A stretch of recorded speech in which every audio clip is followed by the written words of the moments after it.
నమస్తే. ఇక్కడ చూస్తున్నారా వంకాయలు. దీంతో మా మమ్మీ ఒక సూపర్ రెసిపీ చేస్తుంది. వంకాయల్ని కట్ చేసుకొని దాంట్లో ఉప్పు పెట్టింది.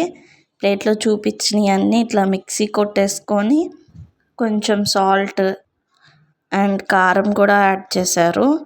సాల్ట్ కొంచెం యాడ్ చేసుకోండి, ఆల్రెడీ వంకాయల్లో పెట్టాం కాబట్టి. ఇంకా కారం 3 టేబుల్ స్పూన్స్ యాడ్ చేశారు.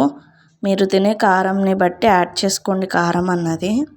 ఒక కడాయి తీసుకొని దాంట్లో ఆయిల్ వేసారు. 6 టేబుల్ స్పూన్స్ దాకా ఆయిల్ వేసారు.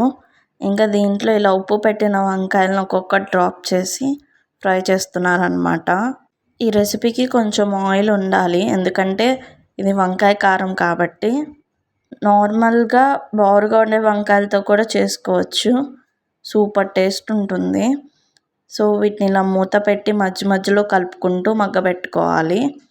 ఇలా మగ్గిపోయిన తర్వాత తీసుకొని వీటికి కారం స్టఫ్ చేయాలి.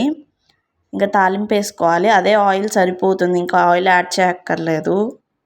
ఇంకా మంచిగా తాలింపు వేసి పసుపు కూడా వేయాలి తాలింపులో. ఇంక ఇది మొత్తం వంకాయల్ని దాంట్లో ట్రాన్స్ఫర్ చేసుకోండి.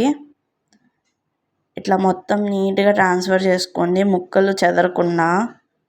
ఆయిల్ ఎక్కువ ఉంది కదా అని ఏం ఆలోచించకండి, కొన్ని రెసిపీస్కి ఆయిల్ కావాలి. బయట బజ్జీలు వాటిల్లో శాచురేటెడ్ ఆయిల్తో కుక్ చేసేవి పాయిజన్ లెక్క అనమాట. ఇలా ఇంట్లో మనం నీట్గా ఫ్రెష్ ఆయిల్తో కొంచెం ఎక్కువ వేసుకున్న హెల్త్కి ఏం కాదు, ఇన్ఫ్యాక్ట్ హెల్త్కి మంచిదే. అప్పుడప్పుడు ఇలా ఇంట్లో గుడ్ ఆయిల్తో మనం కుక్ చేసుకోవడం. Good oil in the sense unsaturated oil. So remaining కారం కూడా వేసుకొని సిమ్లో కుక్ చేసుకోండి. స్టార్టింగ్ నుంచి సిమ్లోనే కుక్ చేసుకోవాలి. సూపర్ ఉంటుంది వేడి వేడి అన్నంలో తింటే. Definitely try it.